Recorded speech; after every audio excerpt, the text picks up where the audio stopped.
1974-এর সেনাবাহিনী না, আজকে বাংলাদেশ সেনাবাহিনী 1990-এর সেনাবাহিনী না।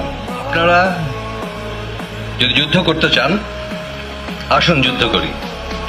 আপনারা 1000, 2000, 3000 লোক নিয়ে আর এই কটা অস্ত্র নিয়ে আমাদের সাথে যদি যুদ্ধ করতে চান, আধা ঘন্টাও টিকতে পারবেন না। আমরা সেনাবাহিনী, পুলিশ, আনসার, বিজিবি মিলে আমরা যারা আছি, তাদের সাথে আপনারা 30 মিনিট যুদ্ধ করেন। আসেন, বলেন, আমরা জায়গা ঠিক করি।